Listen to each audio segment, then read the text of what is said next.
यवतमाळ विधान परिषद चुनाव से कांग्रेस उम्मीदवार साहेबराव कामले द्वारा नामांकन वापस लेने के फैसले के बाद महाविकास आघाड़ी के पदाधिकारी और कार्यकर्ता आक्रामक हो गए हैं। इसी के विरोध में उमरखेड़ शहर के गांधी चौक में महाविकास आघाड़ी की ओर से जोरदार निषेध आंदोलन किया गया। प्रदर्शन के दौरान कार्यकर्ताओं ने साहेबराव कामले के खिलाफ जमकर नारेबाजी की और उनके निर्णय पर नाराजगी व्यक्त की।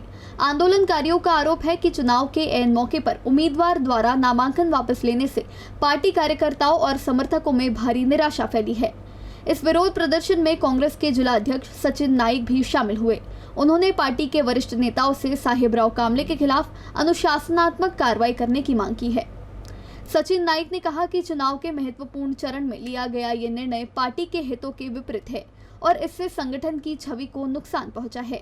महाविकास आघाड़ी के पदाधिकारियों ने चेतावनी दी कि यदि इस मामले में उचित कार्रवाई नहीं की गई तो भविष्य में और भी तीव्र आंदोलन किए जाएंगे। इथल्या सामान्य माणसाला मताचा अधिकार राहणार आहे की नाही, इथल्या उपेक्षित घटकाचा कोणी प्रतिनिधी मत देणार आहे की नाही देणार आहे, आणि आपण कोणासाठी म्हणजे आता ही निवडणूक अपक्ष केली म्हणजे जो व्यक्ती जो आपला प्रतिनिधी होता, ज्यांनी आपल्याकडे प्रतिनिधित्व केलं, जो कधी या जिल्ह्याच्या नियोजन समितीच्या बैठकीमध्ये आला नाही, जिथे जिल्ह्याचं नियोजन केले जाते, तो कधी विधानसभेमध्ये किती उपस्थित राहिला हा मोठा प्रश्नचिन्ह आहे।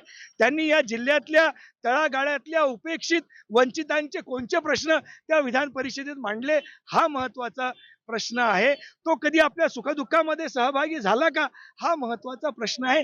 तर हे सत्तेमध्ये बसणारे लोक असतील, हे जे महायुतीचे लोक आहेत, हे जिल्ह्याचे पालकमंत्री आहेत, हे काय वागतायत हा सगळ्यात मोठा महत्त्वाचा प्रश्न आहे।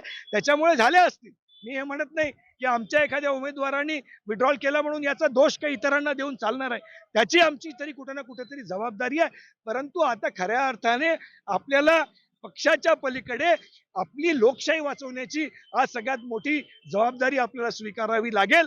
आणि त्या दृष्टीने येणाऱ्या काळामध्ये सगळ्यांना मी तर म्हणतो की ही जी मूवमेंट आहे ही काही केवळ राजकीय पक्षांनी करून चालणार नाही, सामान्य नागरिकांनी, तळागाळातील नागरिकांनी या अशा प्रकारच्या घटना विरोधी कृतीमध्ये सहभागी झालं पाहिजे। आता राज्यामध्ये SIR ची प्रक्रिया सुरू झालेली आहे।